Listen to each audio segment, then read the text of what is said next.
আল্লাহ মোমেনকে দয়া করছেন। মোমেনের কাছে আল্লাহ কোরআন পাঠাইছেন।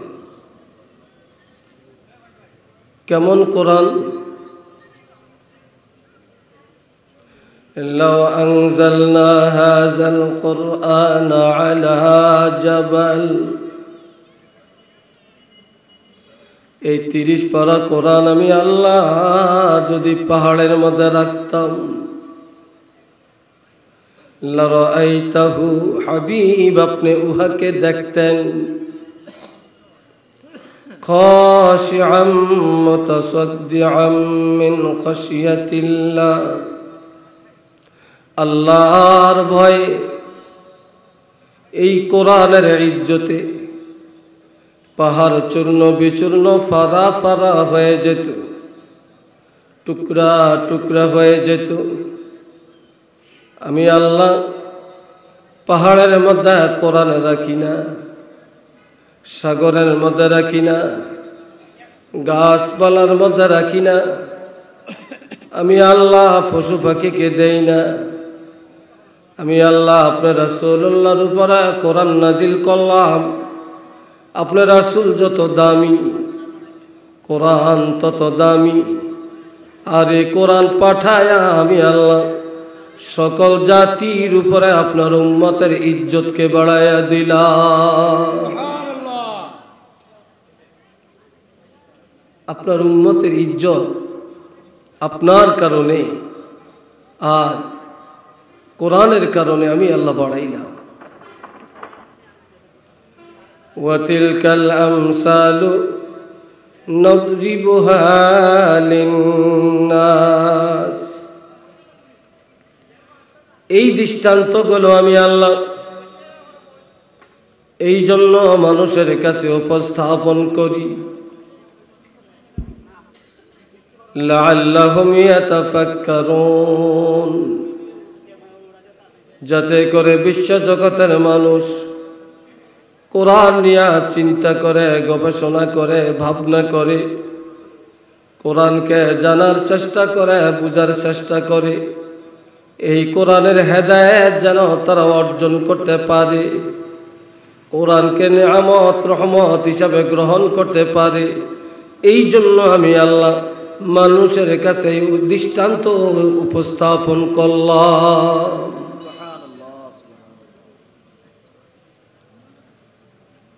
হাজিরিন, আজ আমাদের প্রত্যেকটা ঘরে কোরআন শরীফ আছে। যারা জানে তারাও ধরে না, আর যারা জানে না তারা তো মোটেই ধরে না। আমাদের ঘরের আসবাবপত্র, বিছানাপত্র, টেলিভিশনের বক্স আমরা দৈনিক কয়েকবার ঝাড়ু মোছন দিয়ে রাখি, পরিচ্ছন্ন করে রাখি। কিন্তু কোরআন শরীফ যে 1 বছর আগে রেখে দিছেন, আজও অনেকে ধরেও না, ধুলাবালিও পরিষ্কার করে না। কথা ঠিক কিনা বলেন? অথচ কোরআন তো শুধু তাকে ফেলে রাখার জন্য, আর হাত থেকে পড়ে গেলে চুমা খাওয়ার জন্য আর সদকা দেওয়ার জন্যই আল্লাহ দেন না। কোরআন দিয়েছেন বারবার বুঝার জন্য, পড়ার জন্য। এটা আল্লাহর দেওয়া একটা চিঠি। এই চিঠির মধ্যে আল্লাহ কি লিখেছেন এটা বুঝার জন্য আল্লাহ কোরআন দিয়েছেন। আমার আল্লাহ আরো বলেন, হুয়াল্লাযী আরসালা রাসূলাহু বিল হুদা ওয়া দীনিল হক লিইয়ুযহিরাহু আলাদ দীনি কুল্লিহি ওয়ালাউ কারিহাল মুশরিকুন।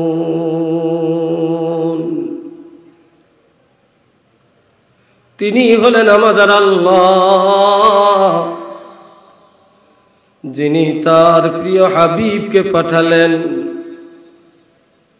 তবে খালি হাতে পাঠান না, বিল হুদা, কোরআন সহ পাঠালেন। কি সহ? কোরআন সহ। আমি প্রশ্ন করলে উত্তর দিবেন। নবী আমাদের কাছে আসছেন খালি হাতে আসছেন না কিছু নিয়ে আসছেন? কি নিয়ে আসছেন? আওয়াজ দিয়া বলেন, কি নিয়ে আসছেন? কোরআন নিয়ে আসছেন। ওয়াদিনিল হক, নির্ভেজাল ধর্ম, সত্য ধর্ম, একমাত্র ধর্ম, আল্লাহর পছন্দের ধর্ম, আল্লাহর মনোনীত ধর্ম দিন ইসলাম নিয়ে আমাদের কাছে আসছেন। কেন? কোরআন পায়া বুঝিয়ে রাখার জন্য, তাকে ফেলে রাখার জন্য? আমার আল্লাহ বলেন, লিইয়ুযহিরাহু আলাদ-দীনি কুল্লি, এই দুনিয়ায় মানুষের মন গড়া যত মতবাদ, যত ধর্ম, সকল ধর্মের উপরে এই সত্য ধর্মকে প্রকাশ করে দেওয়ার জন্যে সকল কিতাবকে বাতিল ঘোষণা দিয়া এই সত্য কিতাব 30 পারা কোরআন প্রতিষ্ঠিত করার জন্যে, মানুষের মাঝে বিরাজমান করার জন্যে আমি আল্লাহ 30 পারা কোরআন সহ আর এই সত্য ধর্ম সহ রাসূলকে পাঠিয়ে দিলাম। এখন আসে দুনিয়াতে হক কথায় আহাম্মক বেজার, গরম ভাতে বিলাই বেজার। কথা ঠিক কিনা? কোরআনের কথা হক না বেহক? চিল্লিয়া বলেন হক। আর আমাদের ইসলাম সত্য না মিথ্যা? আল্লাহর হাবিব যখন এই কোরআনের দাওয়াত দিতে গেলেন, এক আল্লাহর দাওয়াত দিতে গেলেন, আমি আল্লাহর রাসূল এই ঘোষণা দিলেন আর সত্য ধর্মের দাওয়াত দিলেন। এতদিন নবী সবার কাছে ভালো ছিলেন, এখন আমার নবী সবার কাছে আর ভালো নাই। এতদিন ভালো ছিলেন, এখন নবী আর সবার কাছে কি নাই? ভালো নাই। এখন নবী দুশ্মন হয়ে গেল। বর্তমানেও আপনি যত উচিত কথা বলবেন, হক কথা বলবেন, বাস্তব কথা বলবেন, তখন দেখবেন ভালো মানুষও আপনার দুশ্মনী করবে, ভালো মানুষও আপনার দুশ্মনী করবে। একজনে সুদ খায়, এই তুই সুদ খাস কেন, এই কথা বলতে পারবেন না। ঘুষ খায়, আপনি খাইলেন কেন, বলতে গেলে আপনি ভালো না। তুমি নামাজ পড়ো না কেন, বলতে গেলে আপনি ভালো না। কিন্তু নারকেল তরকারি আর আলু তরকারি হইতে পারলে ভালো থাকা যায়, ঠিক না? এটা তো ইমানের কাজ না, ইমানদারের চরিত্র না। এই জন্য আমার আল্লাহ বলেন, ওয়ালাউ কারিহাল মুশরিকুন, আপনি হক কথা বলেন, আপনি হক দাওয়াত দেন, যদিও মুশরিকদের কাছে অপছন্দের হবে, কাফেরদের কাছে ভালো লাগবে না, মুনাফিকের কাছে ভালো লাগবে না, আপনি হক কথা ছাড়বেন না, কোরআনের দাওয়াত আপনি ছাড়বেন না। এই দাওয়াত আপনি দিতে থাকেন, তবে দুশ্মনী যত বাড়বে, বিরোধিতা যত বাড়বে, তত বেশি ইসলাম তাজা হবে, তত বেশি কোরআন মানুষের ঘরে ঘরে তাজা হবে। সুবহানাল্লাহ বলবেন না? কীর্তন বলতেন। আপনাদের দেশে মনে হয় সুবহানাল্লাহ বলার অভ্যাস নাই নাকি? এটা আওয়াজ দিয়ে বলেন না সুবহানাল্লাহ।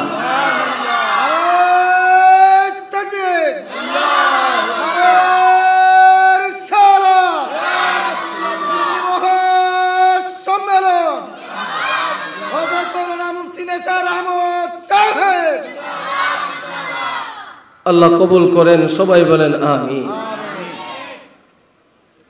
এবার আসেন, কেমন কোরআনের পাগড়ি আজকে ছাত্ররা নিবে, আর আপনাদের সন্তানকে কি কোরআন পড়াইলেন? আমার আল্লাহ বলেন, বিসমিল্লাহির রহমানির রহিম, ওয়া নুনাজ্জিলু মিনাল কুরআনি মা হুয়া শিফাউন ওয়া রাহমাতুল লিল মুমিনিন। আমি আল্লাহ বন্দার কাছে কোরআন পাঠালাম ঔষধ বানায়া। কি হিসাবে পাঠাইছেন? ঔষধ। দুনিয়াতে যত মেডিসিন আছে, আল্লাহর কোরআনের চাইতে বড় মেডিসিন আর কোনটা আছে? তবে কোরআনে দেহের রোগের ঔষধ, সামাজিক রোগের ঔষধ, পারিবারিক রোগের ঔষধ, রাজনৈতিক রোগের ঔষধ, রাষ্ট্রীয় রোগের ঔষধ, সংসদ ভবনের ঔষধ। আমি আল্লাহ এই কোরআন মরণ রোগের ঔষধ। এই কোরআন পাঠালাম কবরে নাজাত পাওয়ার ঔষধ।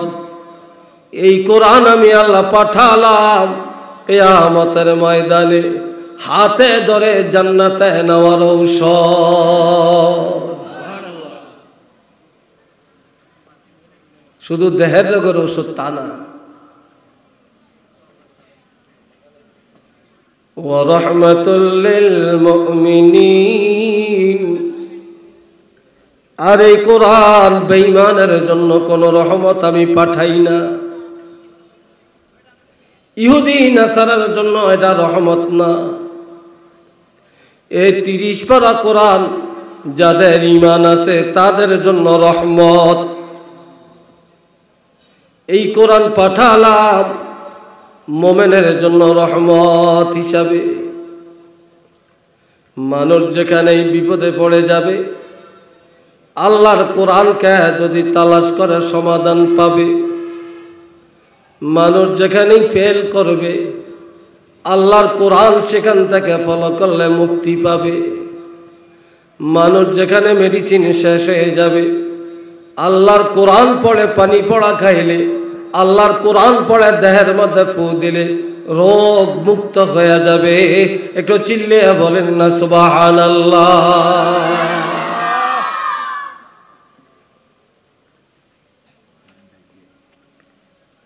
মৌতের সময় ডাক্তার বলছে বাড়িতে নিয়ে যান, তার আর কোনো চিকিৎসা নাই, যা খাইতে চাই খাওয়ান, ধারে কাছে থাকেন। হসপিটাল থেকে বের করে দিয়েছে। এখন আর দুনিয়ার কোনো ঔষধ, দুনিয়ার কোনো ডাক্তার, কোনো কিছুই আর কাজে লাগতেছে না। এখন আপনার ঔষধটা কি? এখন ঔষধই হলো কোরআন শরীফ। কথা ঠিক কিনা বলেন? এখন ঔষধটা কি? কোরআন শরীফ। এ ভাইরা রে আমার, এই কোরআন এমন কোরআন, আলিফ লাম রা, তিলকা আয়াতুল কিতাবিল মুবিন, ইন্না আনজালনাহু কুরআনান আরাবিয়্যান লাআল্লাকুম তা'কিলুন। আমার আল্লাহ বলেন, আমি আল্লাহ তোমাদের কাছে কোরআন পাঠালাম। এটা বাংলা ভাষায় পাঠাই না, ইংরেজি ভাষায়ও পাঠাই না, উর্দু ভাষায়ও পাঠাই না, পারসি ভাষায়ও পাঠাই না, হিন্দি ভাষাও পাঠাই না, মালয় ভাষাও পাঠাই না, তুর্কি ভাষাও পাঠাই না। আমি আল্লাহ এই কোরআন পাঠায়া দিলাম তোমাদের কাছে আরবি ভাষায়। কোন ভাষা? কথা কয় না, কোন ভাষা? তার কারণ আমি আল্লাহর ভাষা আরবি, আমার হাবিবের ভাষা আরবি, বেহেশতের ভাষা হবে আরবি, কিয়ামতের ময়দানের ভাষা হবে আরবি, কবরের ভাষা হবে আরবি, মক্কার ভাষা হলো আরবি, মদিনার ভাষা হলো আরবি, ফেরেশতাদের ভাষা হলো আরবি। এই জন্য আমি আল্লাহ যেই কোরআন তোমাদের মৌতে দরকার, কবরে দরকার, হাসরে দরকার, জান্নাতে দরকার, নবী দরকার, কাজে আমি আল্লাহ নবীর ভাষা ছাড়া আর অন্য ভাষায় কোরআন পাঠাই না। একটু চিল্লিয়ে বলেন না সুবহানাল্লাহ। আমি আরবি ভাষায় কোরআন পাঠিয়েছি। কেন? আরো তথ্য আছে। লাআল্লাকুম তাআকিলুন, মানুষ সঠিক জ্ঞানী হতে পারে কোরআন শিখলে, কোরআন জানলে। একজনে ব্যারিস্টার, উকিল, ম্যাজিস্ট্রেট, হাকিম, টিওনো, তারপরে ডিসি, এসপি, সচিব, এমপি, মন্ত্রী, সব জ্ঞানে পরিপূর্ণ, বড় নেতা, বড় চেয়ারম্যান, বড় কোটিপতি, সব জানে, সব বুঝে, কিন্তু আল্লাহর কোরআন জানে না। কি জানে না? কথা বলেন, কি জানে না? আল্লাহর কোরআন জানে না। তাহলে তাকে শরীয়তের ভাষায়, আল্লাহর কোরআনের ভাষায় তাকে জ্ঞানী বলা যায় না। আপনি দুনিয়ার জ্ঞানে যত বড় জ্ঞানী হন, যদি পাশাপাশি কোরআন শিখেন, কোরআন সহিভাবে জানেন, কোরআনের এলেম শিখেন, তাহলেই আপনি হবেন একজন মহাজ্ঞানী। কথা বুঝে আসছে কিনা?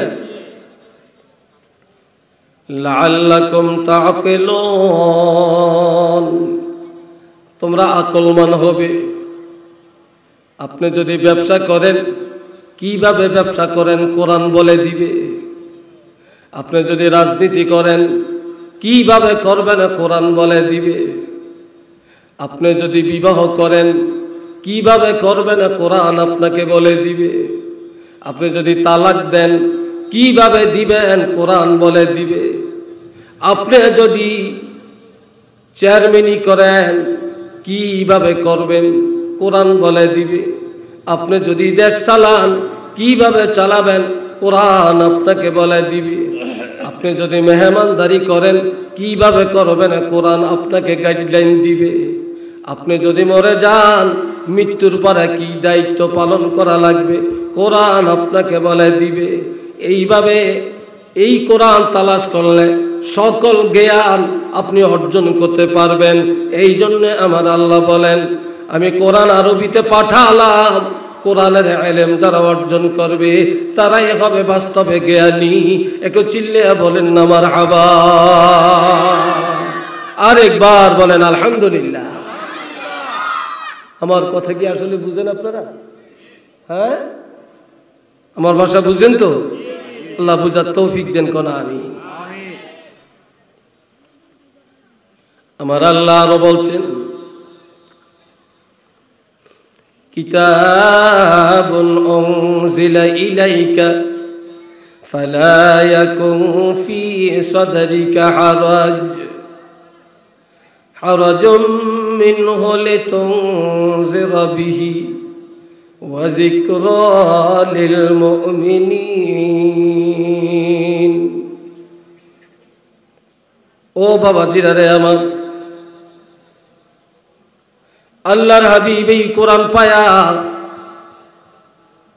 মানুষের কাছে যায়া যায়া কোরআনের দাওয়াত দেন। হাতে ধরে ধরে কোরআন পড়ান, কোরআন বুঝান। এখন তো মাশাআল্লাহ জায়গায় জায়গায় মাদ্রাসা। এখন আর বাড়িতে যাইয়া বুঝান লাগে না। এখন মাদ্রাসায় গিয়েই পড়তে পারে, ভালো ওস্তাদ আছে, ওস্তাদের কাছেই পড়তে পারে।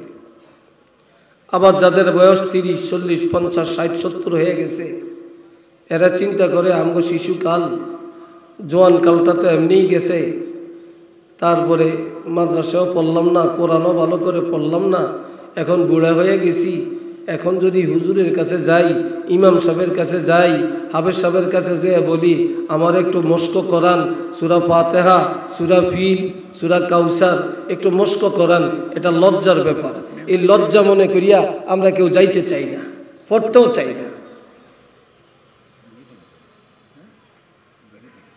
কথা ঠিক না? আমরা বুড়া হয়ে যাই, কেউ জিজ্ঞাসা করি না হুজুর সূরা ফাতিহাটা একটু শুনেন, আমরা সহি হয় কিনা একটু দেখেন, যাই না, লজ্জাবোধ করি। অথচ আমার নবী বলছেন তোমরা তালিবুল ইলম হইয়া থাকো, ছাত্র হইয়া থাকো। তোমার 80 বছর বয়স, 90 বছর বয়স, তুমি একজন বড় ব্যারিস্টার, বড় উকিল, তুমি বড় ম্যাজিস্ট্রেট, বড় হাকিম, যাই হও না কেন, কোরআনের ছাত্র হইয়া থাকো, কোরআন তালিম গ্রহণ করো, কোরআনের মস্ক করো। এই ছাত্র অবস্থায় যদি তোমরা কবরে যাইতে পারো, আমি রাসূলুল্লাহ ঘোষণা দিয়া দিলাম আল্লাহ পাক তোমাদেরকে শহীদের মর্তবা দিয়া কবরে নিয়ে যাবে। শহীদের মর্তবা আল্লাহ দান করবে। আমার প্রাণের নবী মানুষের কাছে যায়া যায়া কোরআনের কথা বলেন, এক আল্লাহর কথা বলেন। এই যুগেও কিছু মানুষ আছে যে হুজুর আমার ছেলেটারে মাদ্রাসায় দিয়া ভর্তি করান, ভালো। আবার কেউ আছে পড়াইতে চায় না, হুজুর যদি বলে আপনার ছেলেটারে আল্লাহর কোরআন পড়ান, মাদ্রাসায় দেন, এতে চিন্তা করে যে মাদ্রাসাত পড়িয়া আল্লাহর কোরআন পড়িয়া সে কি করবে, কি চাকরি করবে, কয় টাকা রুজি করবে। কথা ঠিক না? কয় টাকা রুজি করবে। অথচ আমার ভাইয়েরা, আল্লাহর কোরআনের আলেম হইয়া কেউ দুনিয়াতে ঠকে না। কোরআন হাদিস পড়ে, টাইটেল পাস করিয়া কোরআনের হাফেজ হইয়া কেউ কোনো দিন ঠকে না। আর কোনো দিন অসম্মানী রিজিক আল্লাহ দেয় না। একজন মন্ত্রী, একজন প্রেসিডেন্ট যদি আপনাদের জগৎপুরে আসে, এক গ্লাস পানি দিবেন, পান করবে না, করবে না। খানা দিচ্ছেন, খানাটা খাবে না। 2 জন ডাক্তার সাথে থাকেন, ওই ডাক্তাররা মেশিন দিয়া পানিটা পরীক্ষা করবে যে পানিটা ঠিক আছে কিনা, খাবারটা নির্ভেজাল কিনা। যখন ডাক্তাররা বলবে হ্যাঁ খেতে পারেন, এটা নির্ভেজাল, তখনই তিনি খাবেন, এর আগে খাবেন না। কিন্তু একজন আলেম আজ এক জায়গায় খায়, কাল আর এক জায়গায় খাবে, পরশু আর এক জায়গায় খাবে। একজন ইমাম আজকে এক বাসায়, কাল আর এক বাসায়, পরশু আর এক বাসায়। একজন মুয়াজ্জিন আজ এক বাড়ি, কাল আর এক বাড়ি। কে পাক করে তারেও চিনে না, কে বাজার করে তাকেও জানে না। কিন্তু আজ পর্যন্ত আলেমদের খানা, তালিবুল ইলমের খানা, হাফেজ কোরআনের খানা, ইমাম মুয়াজ্জিনের খানা ডাক্তার দিয়া পরীক্ষা করে খাওয়া লাগে না। একটু চিল্লে বলেন না আলহামদুলিল্লাহ। কি লাগছে নাকি? কেউ বলতে পারবে? পারবে না। এটা ইজ্জতি খানা, এটা ইজ্জতি রিজিক। আর এই ইজ্জতি রিজিকটা কেন? আল্লাহর কোরআনের বরকতে। এ ভাইরা রে আমার নবীজি এই কোরআনের কথা বলার জন্য যখন বাড়ি বাড়ি যায়, এক দলে মানে আর এক দলে আমার নবীর বিরোধিতা করে। কি করে? কেউ বলে পাগল, কেউ মারে পাথর, কেউ দেয় গালিগালাজ, যে যেমনে পারে কষ্ট দেয়। কিন্তু আমার নবী আসরের নামাজ আদায় করে বাইতুল্লাহর সামনে বসে বসে আল্লাহর দরবারে কান্দে যে আল্লাহ, কি অপরাধ আমি করলাম? আমি কোরআনের কথা বললাম, তোমার কোরআনের দাওয়াত দিলাম, তুমি এক আল্লাহর দাওয়াত দিলাম, এই জন্য আমার উপরে এত জুলুম। মনের যন্ত্রণায় কিছু সময়ের জন্য নবী দাওয়াতি কাজ বন্ধ করে রাখলেন, সামান্য কিছু সময়। তখনই আমার আল্লাহ খবর পাঠিয়ে দেন, এটা আপনাকে দিলাম, ফালা ইয়াকুন ফি সাদরিকা হারাজ।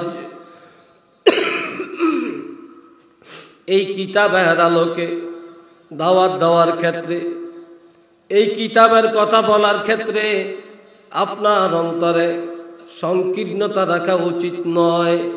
মনে কষ্ট নিবেন না, দুঃখ নিবেন না। সমস্ত নবীরা দিন প্রচারে কষ্ট করেছেন, গালমন্দ শুনেছেন, কিন্তু আপনাকেও কষ্ট করা লাগবে। তবে আপনার দায়িত্ব হলো মানুষের কাছে দাওয়াত পৌঁছে দেওয়া, কোরআনের কথা বলা। কিন্তু হেদায়েতের মালিক আমি আপনাকে বানাই না, আপনার কাজ আপনি করেন, আপনার দাওয়াত আপনি দেন। হেদায়েতের মালিক হলাম আমি আল্লাহ। একটু চিল্লে বলেন না সুবহানাল্লাহ। হেদায়েতের মালিক কে? আওয়াজ দিয়ে বলেন কে? আল্লাহ। তবে ওয়াজিকরা লিল মুমিনিন, এই কোরআনের মধ্যে যত উপদেশ আছে, নিয়ামত রহমত বরকত যত আছে, সব ইমানদারের জন্য আমি আল্লাহ রেখেছি। কোনো বেঈমানের জন্য এই কোরআন উপদেশ না, শুধু ইমানদার মুসলমানের জন্য এই কোরআন উপদেশ হিসাবে পাঠালাম।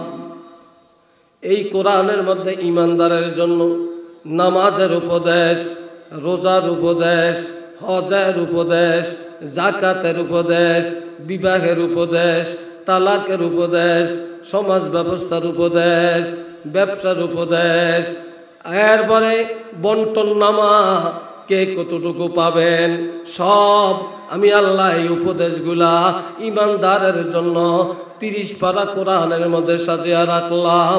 আওয়াজ দিয়া বলেন না সুবহানাল্লাহ।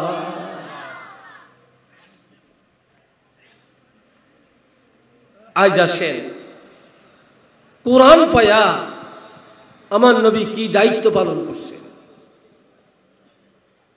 এই ভাইয়েরারে আমার খেয়াল করেন, মাঠের ওই পাশে যারা দাঁড়িয়ে দাঁড়িয়ে জিমি জিমি দেখা যায়, কথা শুনছেন কেন?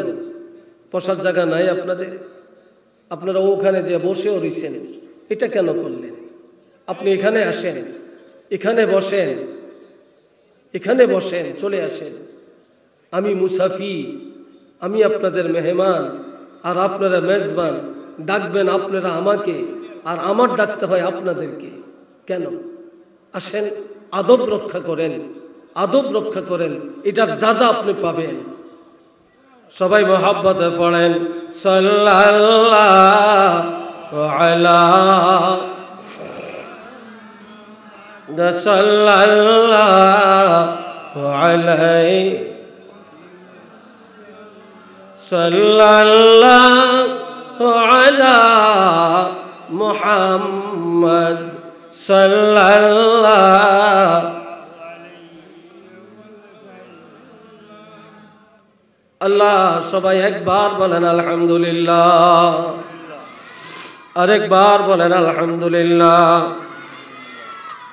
এ বাবাজিরা রে আমার, আজকাল তো আমাদের ঘরগুলা কবর বানিয়ে দিছি। কি বানাইছি?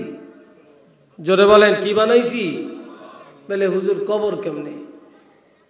ক্বালা রাসূলুল্লাহি সাল্লাল্লাহু আলাইহি ওয়াসাল্লাম লা তাজআলু বুয়ুতাকুম মাকাবিরা ইন্নাশ শাইতানা ইয়ানফিরু মিনাল বাইতিল্লাযী তাকরাউ ফীহিল কুরআন ওয়া ফী রিওয়ায়াতিল লিত-তিরমিযী ইন্না শাইতানা ইয়ানফিরু মিনাল বাইতিল্লাযী তাকরাউ ফীহি সূরাতুল বাকারা ইন্না শাইতানা ইয়ানফিরু মিনাল বাইতিল্লাযী তাকরাউ ফীহি সূরাতুল ইয়াসিন।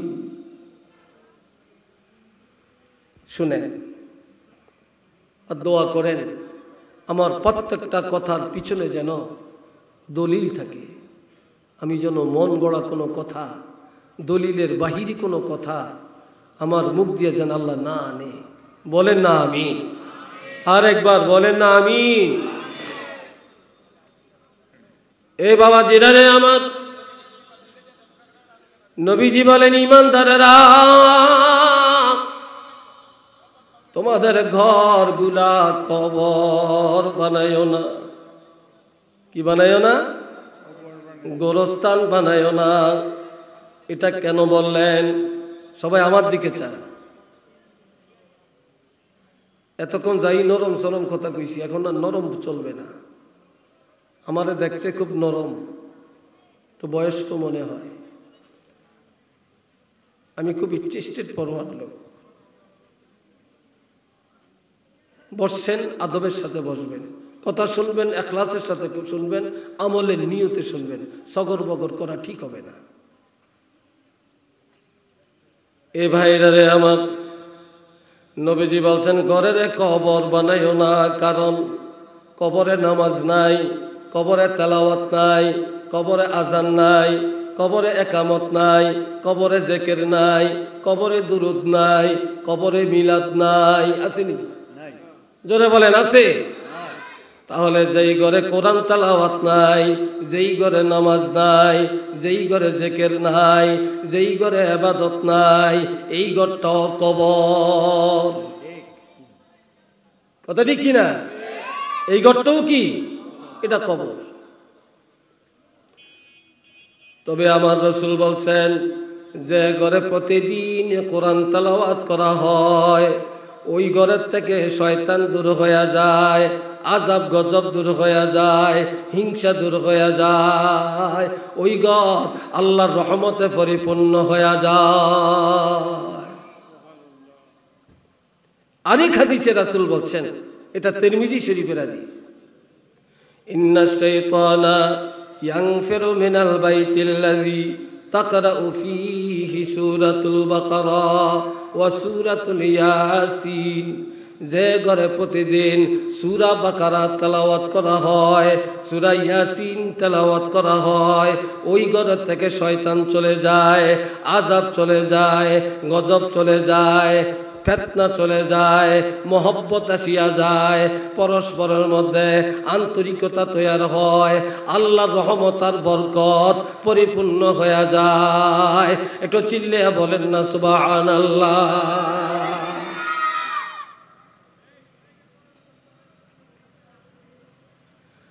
গান কাজা হয় না, টেলিভিশন কাজা হয় না, ডিশ লাইন কাজা হয় না, ফেসবুক কাজা হয় না। ফেসবুক দেখতে দেখতে যুবকদের রাত শেষ হয়, মহিলাদের রাত শেষ হয়, ফজরের নামাজের সময় সবাই নাক ডেকে ঘুমায়, কিন্তু ফজরের নামাজ তো নাই। আরেকদিকে সকাল বলেন বিকাল বলেন কোরআন তেলাওয়াত নাই। কথা ঠিক না? কোরআন তেলাওয়াত নাই। এই বাবা জিরারে আমার, ইমাম গাজ্জালি আল্লাহর একজন বড় দরজার ওলি, তিনি একদিন মরুভূমির জমিনে দিয়া হাঁটেন। আসরের নামাজের সময় ওযু করবেন, নামাজ আদায় করবেন, পানি পাইলেন না। কি পায় না? পানি পায় না, পানি পাইতেছে না। এমন সময় পর্দার আড়াল থেকে, ঘরের ভিতর থেকে একটা যুবতী মেয়ে আল্লাহর ওলিকে দেখে আড়ালে দাঁড়িয়ে বলতেছেন, এ আল্লাহর ওলি, আপনি কি যেন তালাশ করেন? কয়, মাগো আমি পানি তালাশ করি, আমি ওযু করব, আমি নামাজ পড়ব, আমি পানি পাই না। মেয়েটা বলে, আল্লাহর ওলি, আমাদের বাড়ির পূর্ব দিকে একটা পুষ্করিণী আছে, দেখেন ওই পুষ্করিণীর মধ্যে পানি আছে কিনা। মেয়েটাও জানে পুকুরে পানি নাই, তারপরও লিয়াতমাইন্না কালবি, অন্তরের প্রশান্তির জন্য বললেন একটু তালাশ করে দেখেন পুকুরে পানি আছে কিনা। ইমাম গাজ্জালি দৌড়িয়া গেলেন, যাইয়া দেখেন সেখানে পানি নাই। কি নাই? পানি নেই। এসে বলে, মা পানি তো নাই। বলে, হুজুর আপনি এখানে দাঁড়ান, কিছুক্ষণের মধ্যে পানি পাবেন। মেয়েটা দৌড়ায়া পুষ্কুনির কাছে যায়, 3 বার থুতু ফেলে। কয়বার? কি ফেলছে? থুতু ফেলছে। 3 বার থুতু ফেলার পর ওই শুকনা পুষ্কুনির তলা দিয়া পানির জোয়ার আসতে শুরু করে দেয়। মুহূর্তের মধ্যে পুরাটা পুষ্কুনি পানিতে ভরে যায়। ইমাম গাজ্জালি আল্লাহর ওলি ওই পানি দিয়ে ওযু করেন, আসরের নামাজ আদায় করেন। বাড়ি দিয়া সুবহানাল্লাহ কইেন। সুবহানাল্লাহ ডগ দেখছেন? সবাই বলেন না একসাথে সুবহানাল্লাহ, মাশাআল্লাহ, আলহামদুলিল্লাহ। সবাই একটু একবার সুবহানাল্লাহ বলবেন, সাথে সাথে আল্লাহ বেহেশতের মধ্যে আপনার জন্য একটা বাগান সাজাবে। হযরত সুলাইমান আলাইহিস সালামের তখ্তে সুলাইমানি আর 60,000 যাত্রী যদি একটা পাল্লায় দেয়, আর একবার সুবহানাল্লাহর সওয়াব যদি আরেকটা পাল্লায় দেয়, আল্লাহর কসম একবার সুবহানাল্লাহর ওজন কোটি কোটি গুণে ভারী হয়ে যাবে।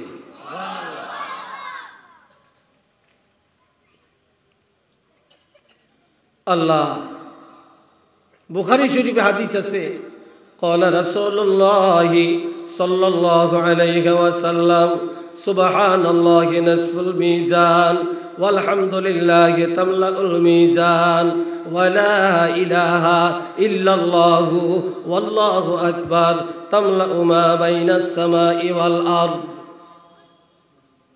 এই হাদিসটা বুখারী মুসলিমের হাদিস, সহিহ হাদিস। সুবহানাল্লাহর দ্বারা কিয়ামতের ময়দানে মিজানের পাল্লা, নেক আমলের পাল্লা অর্ধেক পূর্ণ হয়ে যাবে। আলহামদুলিল্লাহর দ্বারা পাল্লা পরিপূর্ণ হয়ে যাবে। আর লা ইলাহা ইল্লাল্লাহু আল্লাহু আকবরের সওয়াবের দ্বারা আসমান আর জমিনের এই মাঝখানের খালি জায়গা নেক আমলে পরিপূর্ণ হয়ে যাবে। এই ছোট ছোট আমলগুলোর তো গুরুত্ব নাই। আল্লাহ শোনেন, এ বাবা জিরানে আমার, মেয়েটা আড়ালের মধ্যে দাঁড়িয়ে থাকে আল্লাহর ওলি, ওযু করিয়া নামাজ আদায় করেন। নামাজ শেষ করে ঘরের কাছে যে ডাক দেয়, মা ও মা, কি আমল তুমি করো গো মা? কি আমল করো যে আমলের কারণে তোমার থুতুর মধ্যে এত বরকত? মেয়েটা আড়ালে দাঁড়িয়ে বলে, গো আল্লাহর ওলি, যেদিন বিবাহের পরে আমার স্বামীর সাথে স্বামীর গাড়িতে করে স্বামীর ঘরে ঢুকলাম, সেদিন থেকে কোনোদিন আমি পর্দার বাহিরে যাই না। 2 নম্বরে আমার নামাজ কোনোদিন কাজা হয় না। 3 নম্বরে আমার কোরআন তেলাওয়াত একদিনের জন্য কাজা হয় না। 4 নম্বর, আমি আমার স্বামীর অন্তরে কোনোদিনে ব্যথা দেই না। 5 নম্বর, আমার স্বামীর সংসারের কাজ করি আমি হাত আর পায়ে, আর আমার জবানে আল্লাহর হাবিবের উপরে 24টা ঘন্টায় দরুদ শরীফ তেলাওয়াত করি, যার কারণে আমার জবানে আমার থুতুর মধ্যে আল্লাহ এই বরকতটা দান করেছেন। আওয়াজ দিয়া বলেন না সুবহানাল্লাহ। আর আমাদের মেয়ে লোকে থুতু ফালাইলে কি পাওয়া যাবে? কি পাওয়া যাবে?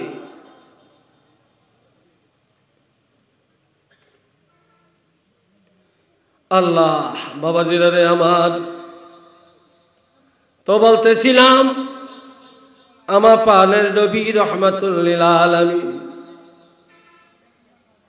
তিনি 2 রাকাত নামাজের মধ্যে সারা রাত দাঁড়াইয়া দাঁড়াইয়া 30 পারা কোরআন খতম করে দেন। এটা আল্লাহু আকবার কন্যা, আওয়াজ দিয়ে বলেন ওইবার একটা ব্যানার লাগায়, আপনারা ওই দিকে চাচ্ছেন কেন? আপনারা চাবেন আমার দিকে, আর আমার দিকে চাইলে ঘৃণা লাগলে কত সুন্দর চেহারার মানুষ স্টেজে আছে, ওই দিকে চাবেন, আরেক দিকে চাবেন কেন? কেন চাবেন? আর এই মুহূর্তে ব্যানারটা লাগানোটা তো ঠিক না। বিকালে ছিল কোথায় ওরা? আরো আগে ছিলেন কোথায়? আপনার মাহফিলের টাইমে এসেন এটা লাগাইতেন না? কথাটা আমি উল্টা বললাম।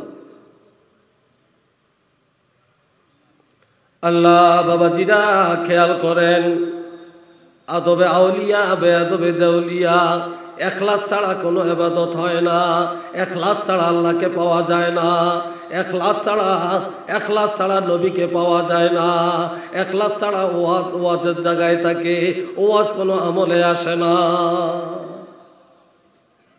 ও বাপজান রে আমার, আল্লাহর হাবিব দুই রাকাত নামাজের মধ্যে সারা রাত দাঁড়ায়া দাঁড়ায়া 30 পারা কোরআন খতম করে দেন।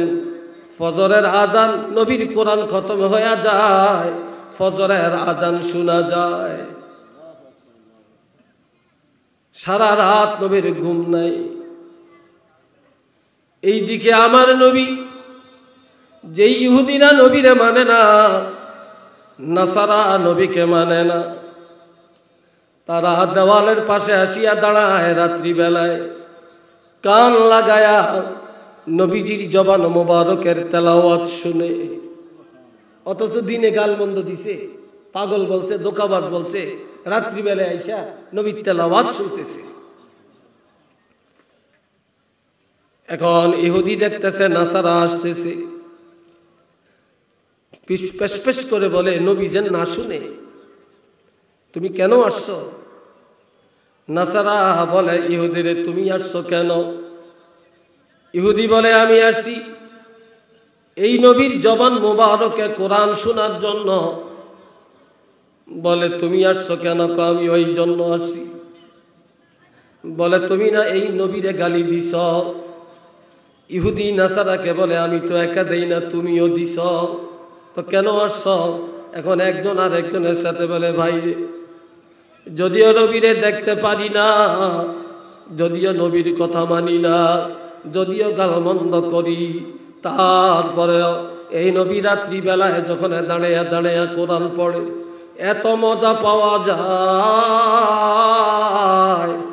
এই নবীর তেলাওয়াতের মধ্যে যত মজা, এমন মজা পৃথিবীর আর কোনো কিছুর মধ্যে নাই। একটু চিল্লে বলেন না আল্লাহু আকবার। এই জন্য শুনতেছি। এ বাবা জানামাত, আবার দিনের বেলায় নবীর আরাম নাই, মানুষের কাছে যায় যায় কোরআন প্রচার করে, দাওয়াত দেন। একটা মহিলা যায় বেজাল লাগায়। কয়জন মহিলা? একজন। আপনাদের জগৎপুরের ইজ্জত নষ্ট করার জন্য মহিলা 10 জন লাগবে না, একজনই যথেষ্ট। কথা ঠিক কিনা? তারপরে পুরা হবিগঞ্জ জেলার ইজ্জত নষ্ট করার জন্য মহিলা একজনই যথেষ্ট। পুরা জাতির ইজ্জত নষ্ট করার জন্য মহিলা একজনই যথেষ্ট। কি ভাই, কথা ঠিক কিনা? তসলিমা নাসরিন, এই খোদাই হাড়, এই কি একটা না দুইটা? জোরে বলেন, একটা না দুইটা? এটা মুসলমান জাতির নাক চুলবে কাটছে কিনা বলেন? হ্যাঁ,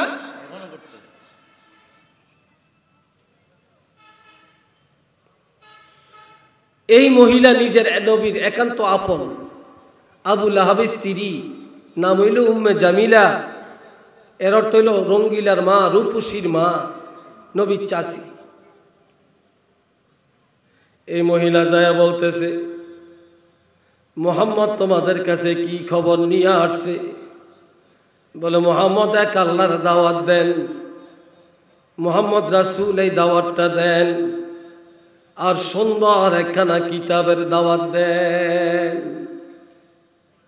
তোমরা কি বলছো? আমরা এই নবীর আচার আচরণ, কথাবার্তা, নম্রতা, ভদ্রতা বড় মজা লাগছে, বড় ভালো লাগছে। আমরা সিদ্ধান্ত নিছি এই নবীর উপরে এক আল্লাহর দাওয়াত দেয়, এক আল্লাহর উপরে ঈমান আনবো, আমরা কোরআন তেলাওয়াত করব, আমরা কোরআন মেনে নিব। মহিলাটা বলে, তোমরা বুঝো না এই কোরআন মানা যাবে না, এই নবীরে মানা যাবে না, এক আল্লাহ মানা যাবে না। কয় কেন? কয় মুহাম্মদ এই কোরআন পাওয়ার আগে একটু ঘুম গেছে, আরাম করছে, এই কোরআন পায়া এখন সারা রাত ঘুম যায় না, দাঁড়িয়ে দাঁড়িয়ে কোরআন পড়ে, তার দিনও ঘুম নাই, রাতও ঘুম নাই, আর ঘুম না গেলে তোরা বাঁচবি কেমনে? সুতরাং এই কোরআনের মধ্যে শান্তি নাই, এটা অশান্তি। এই কোরআন মানলে তখন সারা রাত দাঁড়িয়ে থাকা লাগবে, অর্ঘুমা থাকা লাগবে, ঘুমা চোখে দেখতো না। কাজী এই কোরআন শান্তির কোরআন না, এই কোরআন অশান্তির কোরআন। এই কয়া এই উম্মে জামিলা মানুষকে আল্লাহর রসুল থেকে আর কোরআন থেকে আর আল্লাহর ওয়াহদানিয়ত থেকে, তাওহীদ থেকে দূরে সরিয়ে দেয়। একটু নাউজুবিল্লাহ জোরে বলেন না। এতে করে নবীর মনে কি ব্যথা লাগে না? চিল্লিয়ে বলেন লাগে না? লাগে। এখন আমার আল্লাহ বলেন, হাবিব, ইহুদি নাসারা কাফের মুশরিকের কাজ হলো কোরআনের বিরোধিতা করা, আল্লাহর বিরোধিতা করা, আপনার রাসূলের দুশমনি করা, আর মনে ব্যথা দেওয়া। আর আমি আল্লাহ দায়িত্ব নিয়ে গেলাম আপনাকে সুসংবাদ দেওয়া, আপনার মনের ব্যথা সরিয়ে দেওয়া। একটু চিল্লিয়ে বলেন না মারহাবা। আর একটু জোরে কন মারহাবা। আল্লাহ কয় আমি দায়িত্ব নিছি। এখন আল্লাহ আয়াত পাঠাইছে কি? তাহা তাহা। আল্লাহু আকবার। দেখেন আল্লাহ নবীরে কত সম্মান করে, আর আমরা নবীরে সম্মান করা শিখি না। ঠিক নি? আল্লাহ নবীকে সম্মান করে। আল্লাহ নবীরে ইয়া মুহাম্মদ বলে ডাক দিছে, এমন কোথাও পাবেন? জোরে বলেন পাবেন? কিন্তু আবু লাহাবে ডাকছে, আবু জেহেলে ডাকছে, কাফের মুশরিক ইহুদি নাসারারা ডাকছে, কিন্তু আমার আল্লাহ নবীকে ইয়া মুহাম্মদ বলে না। আল্লাহ নবীরে মায়া করছে। আল্লাহ কয় তাহা, হে আমার বন্ধু। আল্লাহ কি কয়? হে আমার বন্ধু। আল্লাহ বলে ইয়াসিন। আল্লাহ ডাক দেন ইয়াসিন বলে। এরপরে কয় ওয়াল কোরআনিল হাকিম। এই প্রজ্ঞাপন্ন কোরআনের কসম, বিজ্ঞানময় কোরআনের কসম। ইন্নাকা লামিনাল মুরসালিন। আমি আল্লাহ এই দুনিয়াতে যত নবী রাসূল পাঠাইলাম, আপনার রাসূলুল্লাহরে আমি আল্লাহ সকল নবীদের সম্রাট, নবীদের নবী, রসুলের রসুল, সকল রসুলদের সর্দার বানায়া আমি আল্লাহ আপনাকে পাঠাইয়া দিলাম। আলা সিরাতিম মুস্তাকিম। কারো মত কারো পথ সহি না, সঠিক না।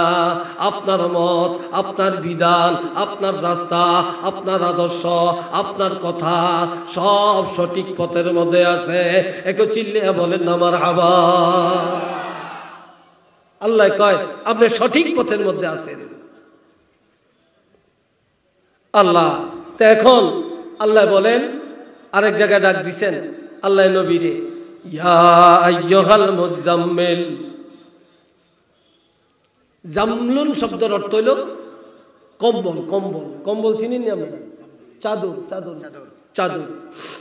তাই জাম্মিলুন অর্থ চাদর মোড়ো দেওয়াই না, বা চাদর আবৃত। তো নবী জ্বর আইছে, চাদর মোড়ো দিয়ে রাখছে। আল্লাহ ডাক দেয়, ইয়া আইয়ুহাল মুজাম্মিল, ও কম্বল আবৃত নবী। কম্বল আবৃত নবী। দেখছেন রহস্যের ডাক।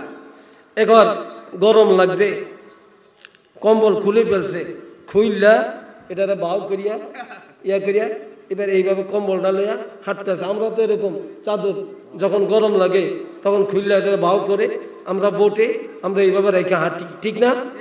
তো নবী কম্বলটা হাত মোবারকে নিয়ে চলতেছেন। আল্লাহ কয়, ইয়া আইয়ুহাল মুদাসসিরু। কি কয়? এ কম্বল ওয়ালা নবী মারহাবা কন্যা আল্লাহু আকবার বলেন না রে ভাই নারে তাকবীর নারে রিসালাত আচ্ছা এরপরে কি আল্লাহ কয় আমার আল্লাহ নবীর ব্যবহার করেন মা কানা মুহাম্মদ ওয়া মা মুহাম্মাদুন ইল্লা রাসূল মুহাম্মাদুর রাসূলুল্লাহ এইভাবে আল্লাহ বলছেন কিন্তু ইয়া মুহাম্মদ বলে আল্লাহ ডাকে না আল্লাহ কি ইজ্জত দিচ্ছেন নবীকে এরপরে আসেন এবার আল্লাহ বলেন তাহা হে আমার বন্ধু মা আনজালনা আলাইকাল কুরআনা লিতাসকা আমি আপনাকে কষ্ট দেওয়ার জন্য কোরআন পাঠাই না অশান্তির জন্য কোরআন পাঠাই না সারা রাত কোরআন তেলাওয়াত করবেন না কিছু সময় তেলাওয়াত করেন কিছু সময় ঘুমান আরাম করেন যাতে করে ইহুদি নাসারার মুখের মধ্যে সুনকালি পড়ে বেঈমানরা যেন বুঝতে পারে সারা জগৎ জানতে পারে কোরআনের মধ্যে বেরাম নাই আরাম নাই অশান্তি নাই এই কোরআনের মধ্যে শান্তি আছে একটু চিল্লে বলেন না সুবহানাল্লাহ আপনারা বলেন কোরআনের মধ্যে আরাম না বেরাম কোরআনের মধ্যে শান্তি না অশান্তি আমার রাসূল দুনিয়াতে আসেন শান্তি স্থাপনের জন্য না অশান্তি স্থাপনের জন্য তবে ইল্লা তাযকিরাতাল লিমান ইয়াখশা আল্লাহ নোটিশ দিয়ে দিয়েছেন এই কোরআন সবাই মানিয়ে নিবে না এই কোরআন সবাই মানিয়ে নিবে না সবার কাছে কোরআনের শিক্ষা ভালো লাগবে না কোরআনের হেদায়েত সবাই মানবে না যাদের অন্তরে আল্লাহর ভয় যাদের ঈমানের পূর্ণতা আল্লাহর ভয় রাসূলের প্রেম যাদের মধ্যে পরিপূর্ণ তারাই এই কোরআনের উপদেশ মানিয়ে নিবে একটু চিল্লিয়ে বলেন না আরেকবার সুবহানাল্লাহ আচ্ছা আরেকটা কথা একটু জানতে চাই এই যতগুণ আজকে পাগড়ি নিবে হাবের সাহেব এই বাচ্চারা কথা বলিস কেন রে তোরা কথা শুনো বাবা আচ্ছা এই ছাত্রকে কোনো মন্ত্রী ছেলে এখানে আসেনি আচ্ছা যে পাগড়ি নিবে কোনো মন্ত্রী ছেলে আছে কোনো এমপি ছেলে আছে হ্যাঁ কোনো ডিসি সাহেবের ছেলে আছে এসপি সাহেবের ছেলে আছে কোনো একজন রাষ্ট্রপ্রধানের ছেলে আছে নাই পাইতেন না দুনিয়াতে ইমাম যদি তালাশ করেন গরিবের ছেলে ইমাম গরিবের ছেলে মুয়াজ্জিন গরিবের ছেলেরা আলেম গরিবের ছেলেরা মুফাসসির গরিবের ছেলেরা মুহাদ্দিস গরিবের ছেলেরা বক্তা গরিবের ছেলেরা কোরআনের হাফেজ গরিবের ছেলেরা কোরআনের মাদ্রাসায় চাকরি করে গরিবের ছেলেরা মুয়াজ্জিনি করে গরিবের ছেলে করে পাবেন কোরআন হাদিসের খেদমতে লেগে আছে কোন ধনীর পোলা কোন মন্ত্রীর পোলা কোন প্রেসিডেন্টের পোলারে কোরআনের হাফেজ পাবেন না আর তারা দেশের পড়াও তাদের কাছে ভালো লাগে না বিদেশি নিয়ে তাদেরকে ইংরেজি পড়ায় কি কথা ঠিক কিনা বলেন পাইতেন না গরিবের সন্তান তাদেরকে দিয়ে আজ ইসলাম টিকে আছে আল্লাহ নোটিশ দিয়ে দিলেন যে কোরআন শান্তির কোরআন এটা অশান্তির কোরআন না চিল্লিয়ে বলেন মারহাবা আর একবার বলেন আলহামদুলিল্লাহ কোরআন যেখানে শান্তি আছে সেখানে শরীয়ত আছে যেখানে শান্তি আছে সেখানে শরীয়ত নাই যেখানে শান্তিও নাই সেখানে শান্তিও নাই সেখানে আমার এলাকাতে আমার চাঁদপুরে হাইমচর একটা উপজেলা আমার মাদ্রাসায় একজন শিক্ষক ওনার বাড়ি হাইমচর উপজেলায় আমাকে একদিন বলে হুজুর ওনার বাড়ির কাছে একটা লোক মারা গেছে তার ছেলে একজন ব্যারিস্টার তার ছেলে কি একজন ব্যারিস্টার এখন বাবার জানাজা পড়তে আসছে তো জানাজায় দাঁড়ানোর আগে ইমাম সাহেব বলে দিছেন প্রথমে নিয়ত করবেন এরপরে তাকবীরে তাহরিমা এরপরে সানা পড়বেন এরপরে আবার তাকবীর, এরপরে দুরূদ শরীফ পড়বেন, পরে আবার তাকবীর, এরপরে দোয়া পড়বেন, এরপরে তাকবীর দিয়া সালাম ফিরিয়া নামাজ শেষ করবেন। উনি সব করছে, কিন্তু আল্লাহুম্মা গফির লি হাইয়িনা ওয়া মাইয়িতিনা ওয়া শাহিদিনা ওয়া গায়িবিনা, এই দোয়াটার পারেন না উনি পড়তে, তো উনি চুপ করে দাঁড়িয়ে রয়েছে।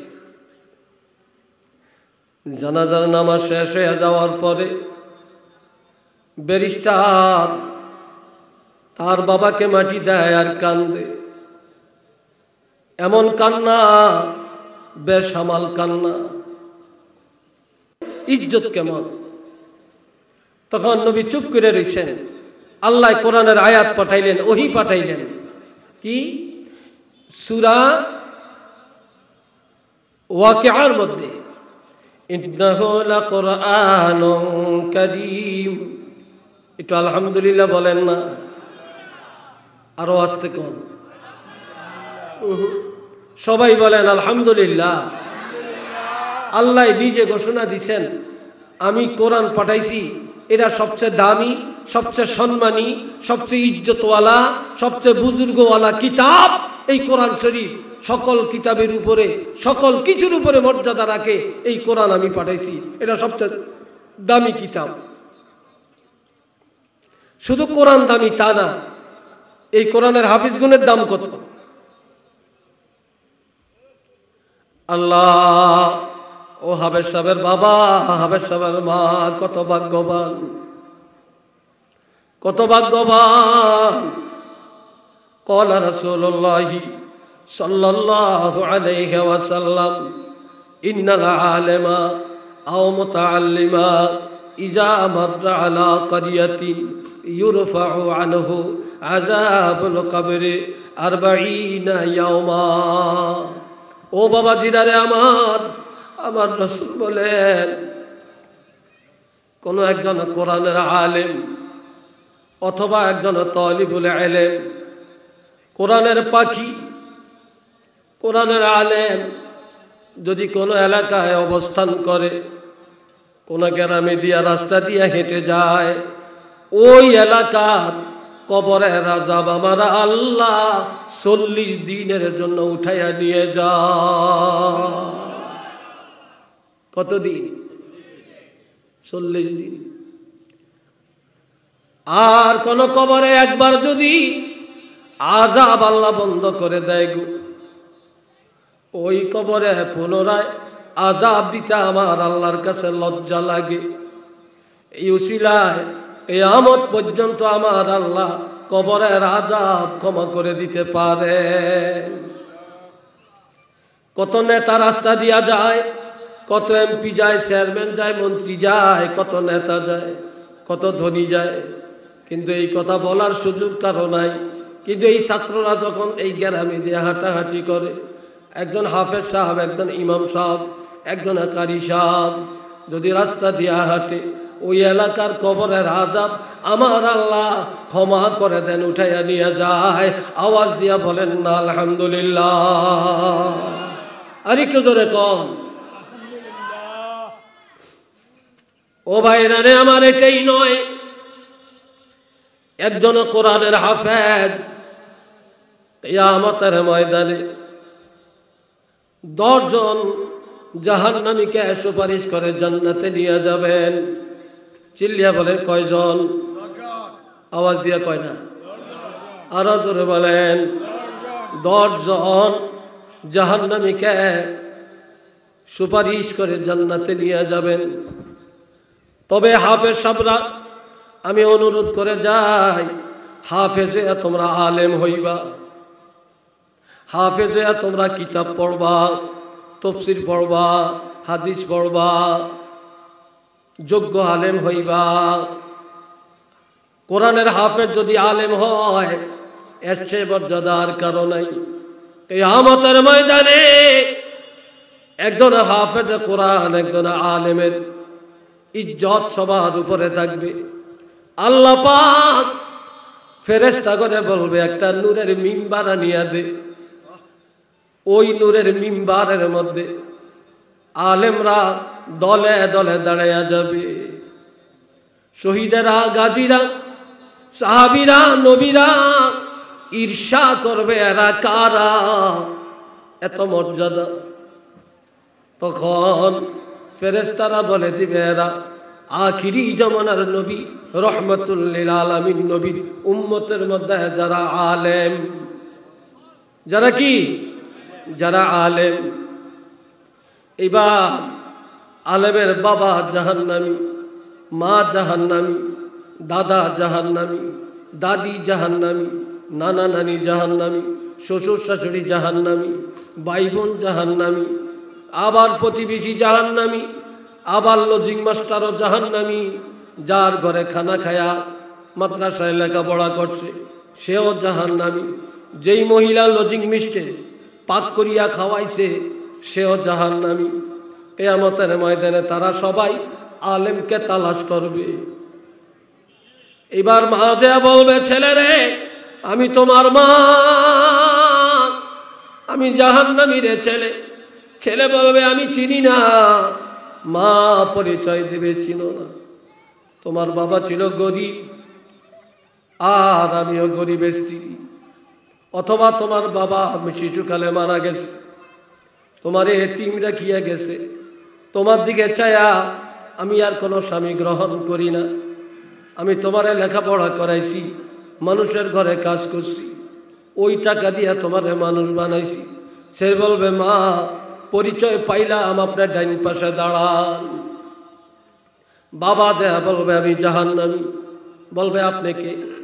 কয় আমি রিক্সা চালাইতাম, আমি দিন মজুর কাজ করতাম, ওই টাকা দিয়া তোমারে মাদ্রাসায় পড়াইতাম। কয় বাবা পরিচয় পাইছি, ডাইন পাশে দাঁড়ান। দাদা দেয়া বলবে জাহান্নামী। বলবে ডাইন পাশে দাঁড়ান। দাদি বলবে জাহান্নামী। বলবে দাঁড়ান। নানা দেয়া বলবে জাহান্নামী। বলবে দাঁড়ান। নানি দেয়া বলবে জাহান্নামী। বলবে দাঁড়ান। লজিং মাস্টার দেয়া বলবে আমি জাহান্নামী। বলবে দাঁড়ান।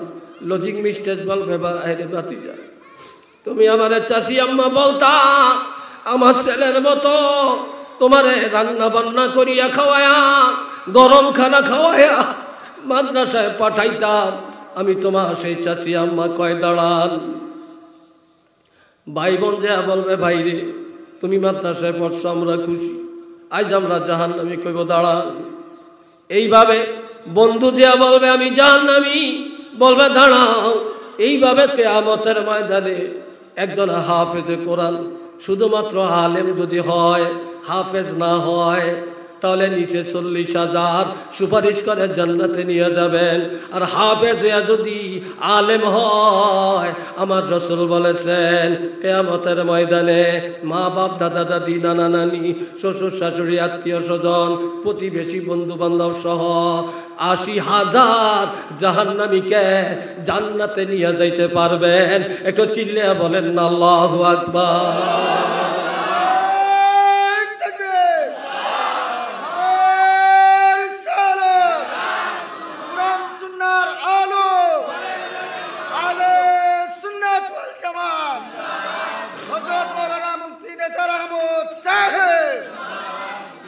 আল্লাহ সবাই মোহাব্বতে পড়েন সাল্লাল্লাহু আলা মুহাম্মদ সাল্লাল্লাহু আলাইহি ওয়াসাল্লাম।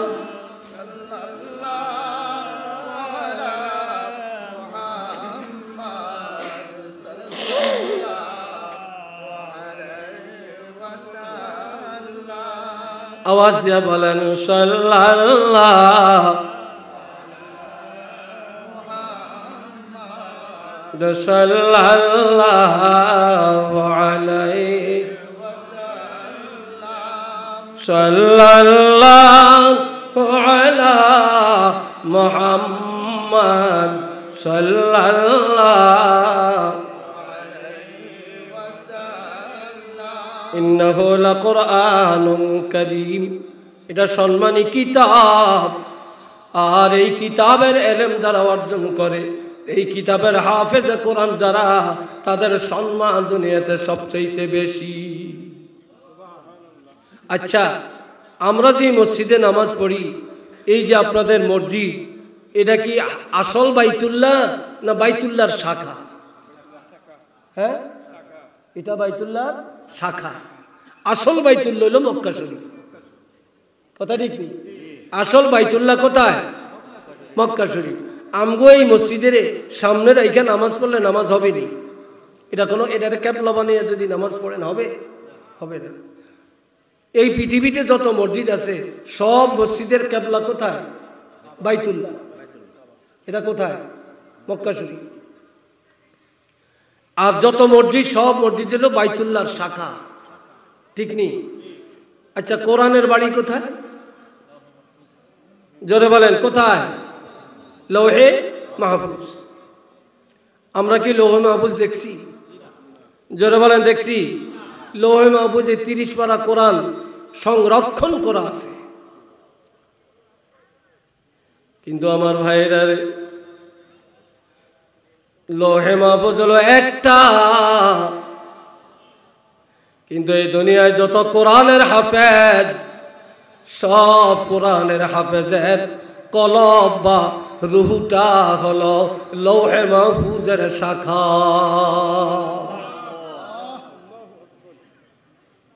কোরআনের হাফেজরা বললে তাদের দেহ মাটিয়ে খায় না। এটা সুবহানাল্লাহ কোন না ভাই? কে খায় না? মাটিয়ে খায়। আর কোরআনের হাফেজ এবং আলেমের কিয়ামতের ময়দানে তাদের আব্বা তাদের আম্মা কত দামি রে, কত সম্মানী। আলেমের বাবা, হাফেজে কোরআনের বাবা মা, তাদেরকে আমার আল্লাহ হাফেজ সাহেবের কাছে দাঁড় করায়, আলেমের কাছে দাঁড় করাইয়া দিয়া এমন একটা টুপি মাথার মধ্যে পরাইয়া দিবে, যেই টুপিটা দেখতে সূর্যের চেয়েও আরো প্রখর, সূর্যের আলো চেয়েও আরো গরম, আরো তীক্ষ্ণ, আরো আলোকিত। পুরাটা ময়দান যেন আলোকিত হয়ে যাবে। ওই হাফেজে কোরআনের আব্বা আম্মার মাথায় আল্লাহ নূরের টুপি পরাইয়া দিবেন।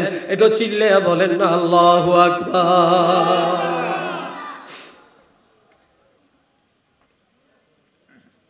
শুধু দুনিয়ার টাকা, দুনিয়ার টাকা, দুনিয়ার বড় লোকের চিন্তা করি, আখিরাতের চিন্তা করি না রে আমরা। ও বাবাজির, একজন হাফেজে কোরআন, তার বাবা মা মারা গেল। মৃত্যুর পর ফান্দাউকের পিসা বানিয়া জানাজা পড়ছেন, ফুলতলির পিসা বানিয়া জানাজা পড়ছেন, সরসিনার পিসা বানিয়া একজনের বাবার জানাজা পড়ছে, জৈনপুরের পিসা বানিয়া জানাজা পড়ছে। আর একজনের বাবা মারা গেল, কোন ওলি আল্লাহ কোন পিসাব দিয়া জানাজার ইমামতি করায় না। তার একটা ছেলে কোরআনের হাফেজ, যে লোকটা মারা গেছে তার ছেলেটা আলেম। এই আলেম ছেলেটা তার বাবা তার মার জানাজার ইমামতি করছে। এবার আপনি বলেন, যেই জানাজা ফুলতলির আল্লাহর ওলি, সসিনার আল্লাহর ওলি, ফান্দাউকের আল্লাহর ওলি পড়ছে, ওই জানাজার দাম বেশি না যেই বাবার জানাজা আলেম ছেলেটা হাফেজে কোরআন ছেলেটা আদায় করেছে? এই জানাজার দাম আল্লাহর কাছে বেশি। কোনটার দাম বেশি বলেন? হ্যাঁ, দুনিয়াতে কেউ থাকবো না, সবাই কবরে চলে যাব।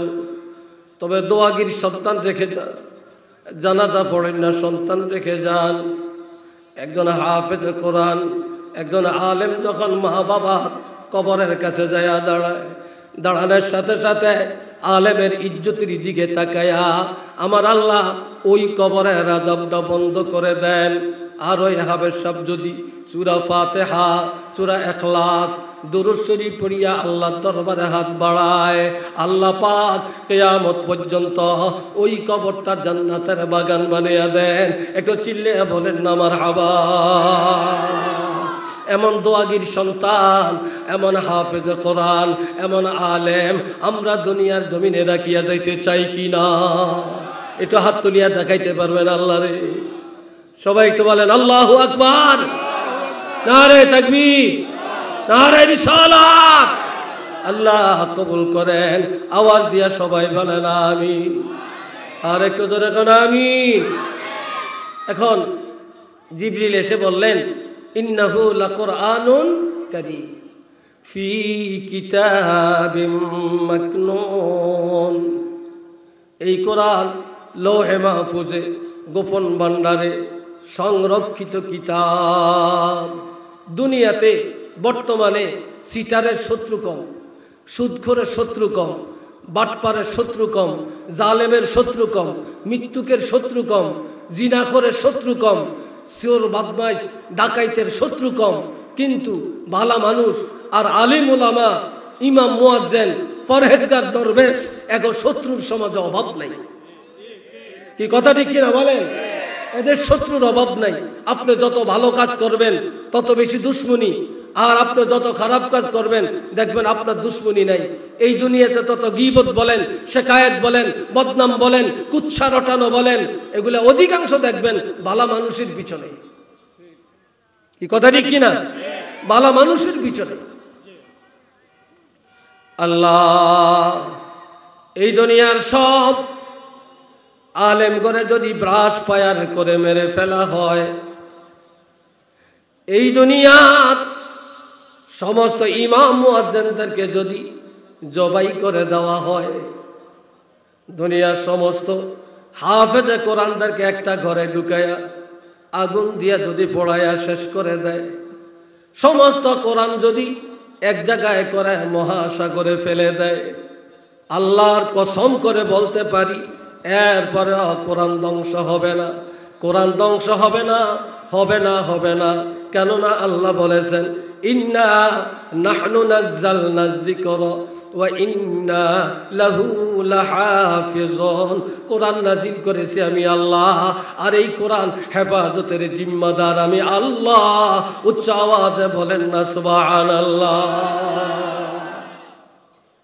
কোরআন হেফাজত করবে কে? জোরে বলেন কে করবে? আল্লাহ করবেন।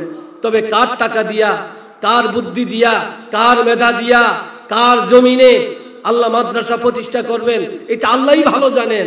সবাই টাকা, সবাই উপার্জন, সবাই মেধা কোরআনের খেদমতে আল্লাহ লাগায় না। কথা বুঝছেন? কোরআনের খেদমতে আল্লাহ লাগায় না।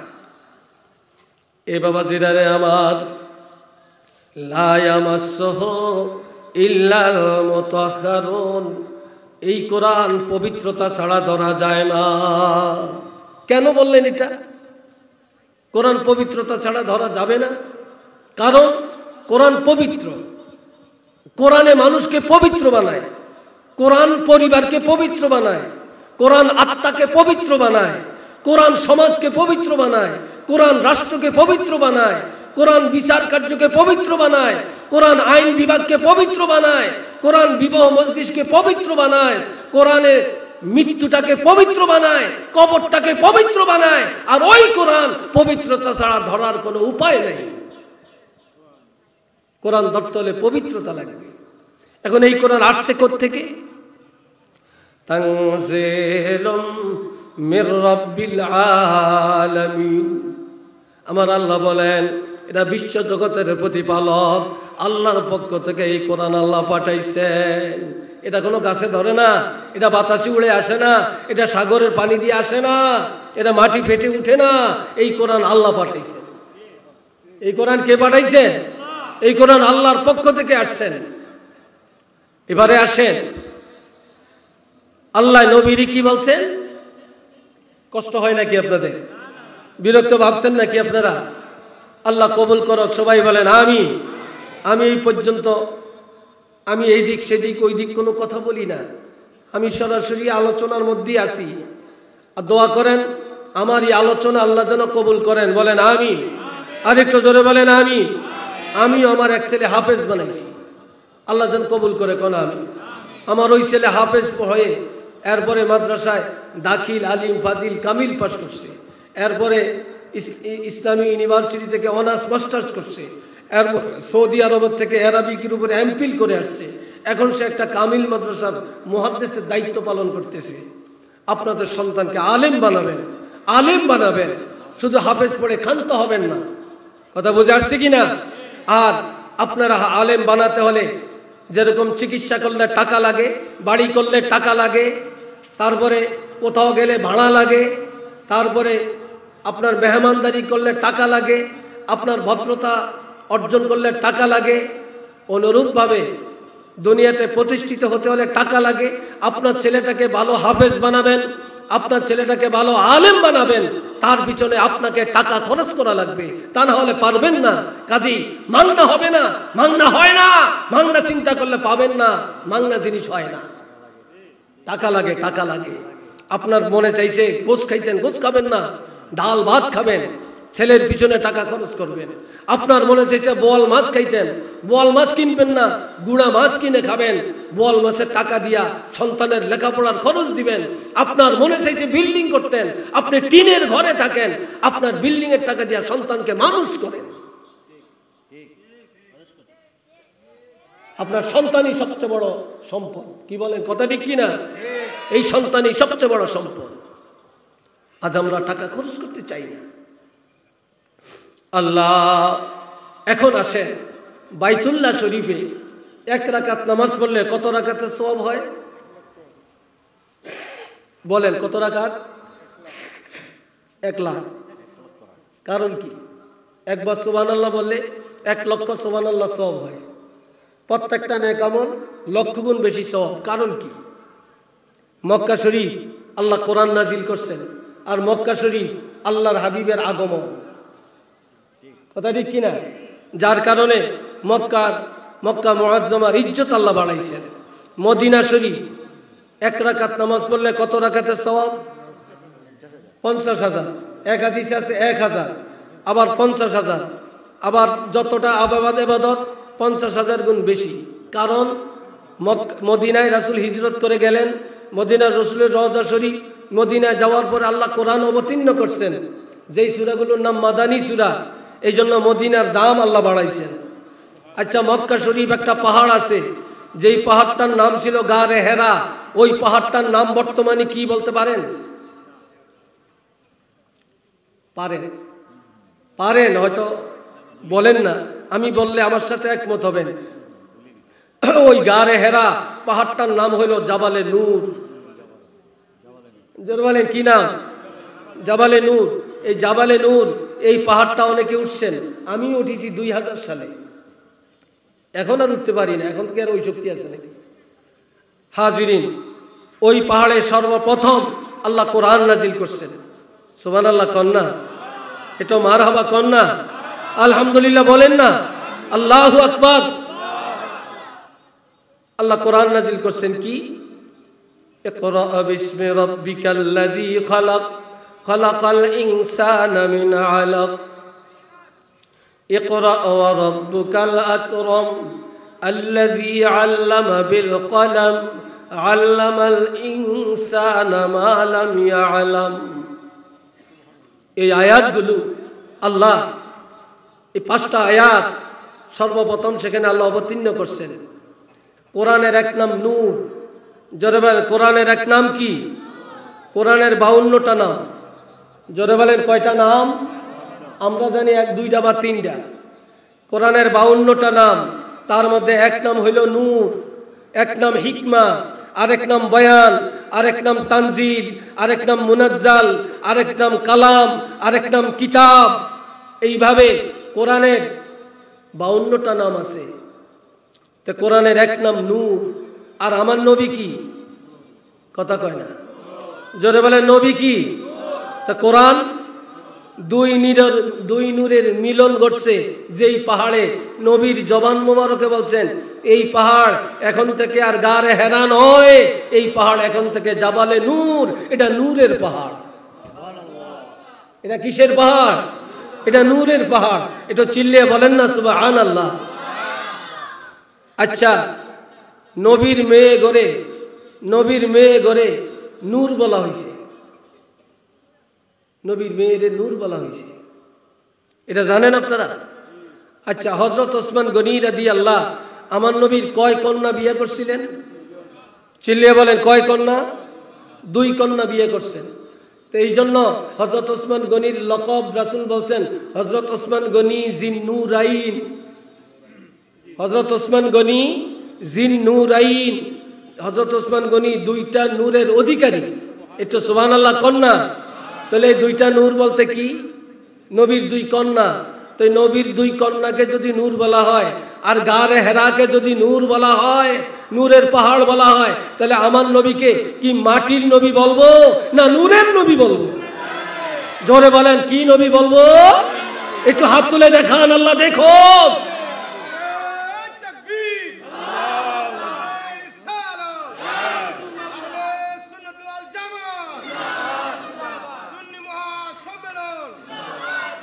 আল্লাহ কবুল করেন, সবাই বলেন আমিন। ওই পাহাড়ে যদি আপনি কিয়ামত পর্যন্ত দোয়া করেন, দোয়া আল্লাহ কবুল করবেন। দোয়াটা আল্লাহ কি করবেন? কবুল করবেন। দোয়া কবুলের জায়গা। আচ্ছা এবার বলেন, আপনাদের কাছে জানতে চাই, কয় মাসে এক বছর? উত্তর দেন না রে ভাই। কোন মাসটা সবচেয়ে দামি? কোন মাস? আর কতদিন বাকি আছে? 19-20 দিন বাকি আছে, ঠিক না?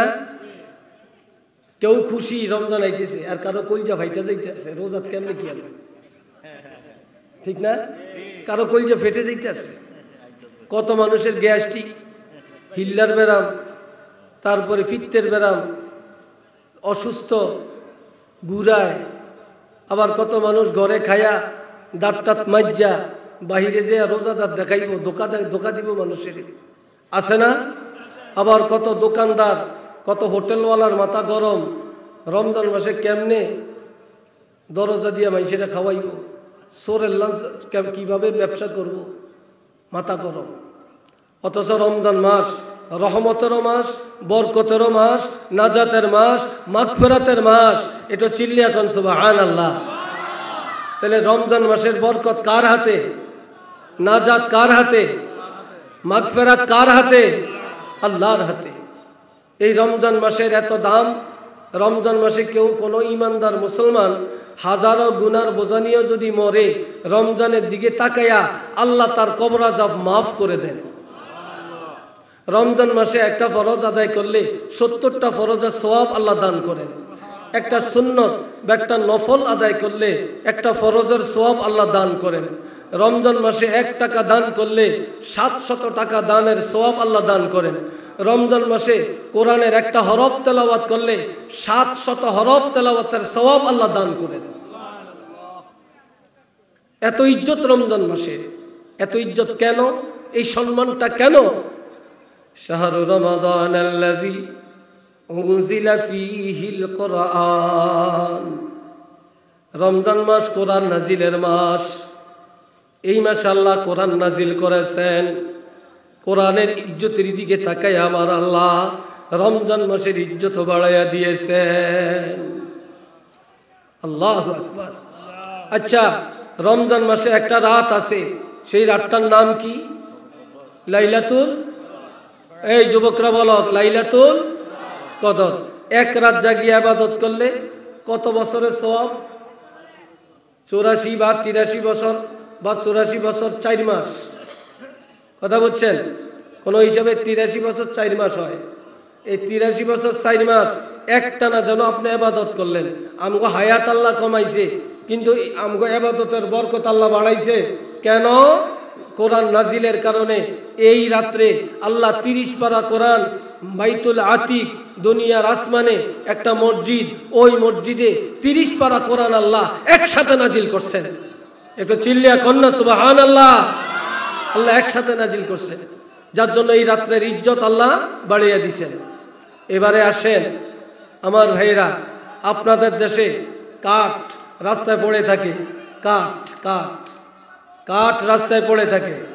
এই কাঠ দিয়া, কাঠের উপরে মানুষ পায়খানা করে, পেশাব করে, কুকুর বিড়াল পায়খানা পেশাব করে। জোরে বলেন করে কি না? পায়খানা পেশাব করে। এখন এই কাঠ যদি 100 মিলের মধ্যে নিয়া তক্তা ছিড়াইয়া